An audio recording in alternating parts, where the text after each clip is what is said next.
በመካኒካል ኢንጂነሪንግ የተመረቀው አብዱል ከሪም ጋዲሶ በኢትዮጵያ ባህር ትራንስፖርትና ሎጂስቲክስ የባቡጋያ ማሪታይምና ሎጂስቲክስ አካዳሚ ለመሰልጠን የገባው በቅርብ ነው። በአካዳሚው ከገባ በኋላ የተለያዩ በተግባር የታገዙ ትምህርቶችን የወሰደ ሲሆን የተግባር ትምህርቱ ወደ ስራ ዓለም ሲቀላቀል እንደሚያግዘው ያምናል። በጣም ጥሩ ነው። ስልጠናቸው፣ ሴፍቲያቸው ሙሉ ነገር የተሟላ ነው። ድንገት እንደዚህ ሰዓት ተነስቶ ወይ ደግሞ ሲንክ ያረገ ምናምን መርከብ የመትረፍ ቻንስ ከሌለው ወደ ባህር ዘለ እንዴት ራስን ማዳን ትችላለህ የሚለውን ላይፍ ራፍት ወርዶል ምናምን እንዴት ወደ ላይፍ ራፍቱ መግባት እንደምንችል ምናምን ነገር ያለው ነገር በደንብ አሳይተውናል። ወደ ስራ ዓለም ስገባ በደንብ እገዛ እንደሚሰጠኝ አሁንም ተስፋ አረጋለሁ። አካዳሚው አንድ ባህረኛ ሊያውቀው የሚገቡና በስራው ብቁ እንዲሆን የሚያስችሉ የተለያዩ ስልጠናዎችን ይሰጣል። በዚህም ባህር ማዶ ተሻግረው ይሰለጥኑ የነበሩ መርከበኞችን በአገር ውስጥ አስፈላጊውን ስልጠና እንዲያገኙ አስችሏል። እሳትን መከላከልና መቆጣጠር ለጀማሪ ወደ ኢንዱስትሪው በአዲስ መልክ ለሚገቡ ሰልጣኞች የሚሰጥ ስልጠና ነው። ሌሎች በየደረጃው በተለያየ የባህረኞች ማዕረግ የሚሰጥ የተለያየ ስልጠና አለ።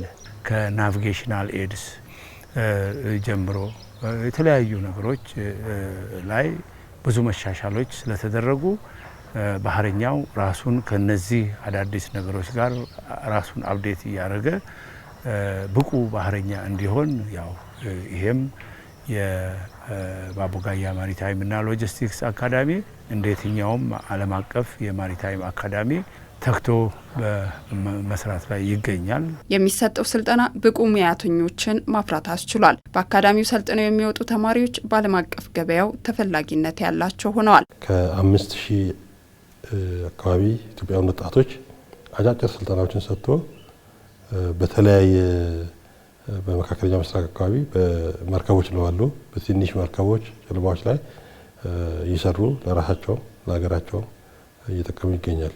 በቅርቡ የጀመረው የትምህርት ክፍልም የባህር መኮንኖችን ለማፍራት የሚያስችለው ነው። 41 ሰልጣኞችን በሁለት ትምህርት ክፍል እያሰለጠነ ይገኛል። በዚህ ዓመት ለመጀመሪያ ጊዜ 41 ሰልጣኞችን በሁለቱ ዲፓርትመንት